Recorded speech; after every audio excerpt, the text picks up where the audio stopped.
Okay, Crater Lake, Chapter 13, The Hunter.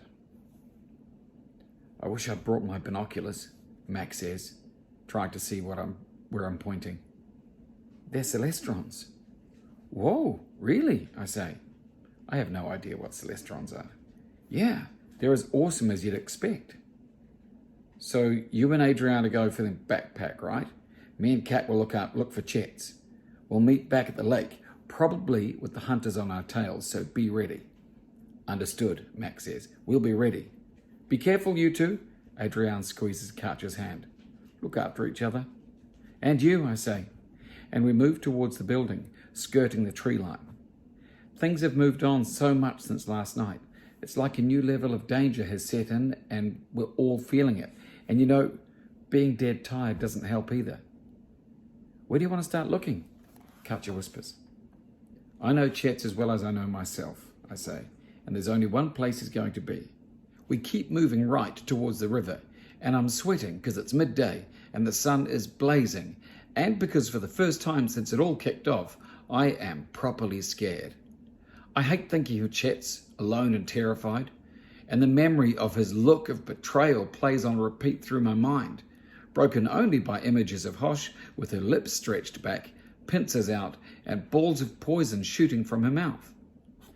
To get to the gift shop without running straight across the lawn, we have to get close to the dam site and across the river over the bridge that the bug-eyes use. We hear them long before we see them. The movement of lots of people. No chat, just footsteps, the crack of twigs and the rustling of trees. We get as close as seems sensible, and we lie on our bellies in the shrubs to watch. Where are they going? Kat asks, as the bug-eyes walk in their steady way down the path towards the bridge. Some of them are carrying tree-cutting equipment, and others are pushing the generator and the heater. Looks like they've finished the dam, I say. That can't be good. No, it can't. I wonder what the next stage of their plan is. They don't like water, right? Says Katja, scratching her nose in a really cute way.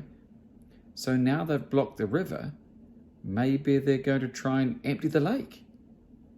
Once we've got Chet's and the backpack, we'll have to try and work out why, I say. But Chet's first, right? Yeah, Chet's first. We wait for the bug-eyes to pass and then cross the bridge ourselves. The river isn't flowing fast anymore, but the water hasn't completely gone, and I'm sure the bed is sticky with mud. We don't want to leave muddy prints across the centre and give away our movements. Once we're across, we don't follow the path that they took. We keep moving right. This way we'll flank the building, and we can enter right to the place where I know in my heart that Chet's is going to be. The entrance door is unlocked and apparently unguarded. We ease it open, and we slip into the gift shop. I see him instantly, standing on the other side of the shop in front of the shelves full of Crater Lake baseball caps, beanies, and sunglasses. His back is to us, so I can't see his face, but something about him's different. Maybe it's the way he's standing. Maybe it's because instead of shaking in a corner, he's right out there in the open, tall and straight-backed. Chet's, I say. Are you okay? No thanks to you. He doesn't turn around. Something is definitely up. I signal for Katja to stay behind me. I'm sorry I didn't tell you about what happened with Trent, I say. But I had my reasons, and I hope you know me well enough to believe that they were good reasons. I've been asking myself what I really know about you, and what I've come up with is this. He turns to face me. He's wearing a Crater Lake polo shirt and sunglasses. There are only two reasons I can think of for him covering his eyes. The first is to hide the fact that he's been crying, and the second is so awful that I'm going to ignore it and go for the first reason. We've been so-called friends for 5 years. In that time, you've never invited me to your house. You've only come to mine a few times and only for a couple of hours. You keep secrets from me. You lie to me. You act like the big man and like you're my savior or something, but really you just stop me from experiencing anything for myself. You have been controlling me. Chet, that's completely unfair. I've looked out for you and I've done my best to be a good friend. How can you say such horrible things? Because you're nothing special and you've tried and tried to drag me down with you. He says all this. All you are is average. Average grades, average at sports, average at everything. I feel tears prickle the backs of my eyes. Chet's never says anything mean about anyone unless they score higher than him on a maths test. And then he gets a right strop on because he hates not being the top at maths. He's never said anything this nasty to me before. I won't cry though. Well, not in front of Katja. Why are you being like this? Because I've had an awakening, he says. I'm thinking that this is either something to do with puberty, Chets, or alien spores, I say. Never thought I'd say this, but I'm kind of hoping for puberty. I've always been better than you. You don't need to tell me that, Chets. I already know how special you are. But you made me feel weak, he says.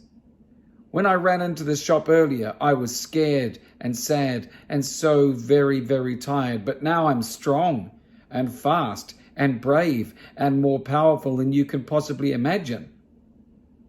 Puberty, alien spores, puberty, still can't tell. When I left you, he says, I was but the learner. Now I am the master. At which point he takes off his sunglasses. Katja gasps. The centre of his eyes are black, ringed with bright yellow. Chet's is an alien sporling, and not just any sporling, a hunter. You're only a master of bug eyes, Chet's, I say, backing towards the exit and thinking how this would be such a cool moment if my best friend hadn't just become a host to a parasitic alien. I'm so sorry this has happened to you. I really am, I say, my brain racing. I'm not, he says, stepping towards us. And when you become one of us, you will understand. There's a moment of silence, filled with anticipation. Who moves first? Him? Me? He leaps towards us, pulling back his head and making that flipping awful gurgling noise. And the moment is gone. I pull over a bucket of Crater Lake frisbees and I follow Kat through the shop. Chet trips on a frisbee and his spitball goes wide. Look, I'll find a way to make this right, okay? I call over my shoulder. You won't get away, he says. You'll turn. Everybody will. Our species will dominate this planet. We reach the door, we throw it open, and we leg it to the lawn. There's no point trying to hide in the trees now. We just need to get to the lake. Chet is right on our tail, and he seems faster than usual. And Kat and I are tired. Just a bit further, Katja, I gasp. You need to try and go faster. I can't, she says, struggling through the tires on the obstacle course. I slow down. I turn back to help her at the same time that Chet launches a giant spitball towards her. I try to shove her out of the way, but it grazes her arm as it flies past. She retches like she's going to be sick, but picks herself up and carries on running. Chet is gaining on us now. We're not going to make it.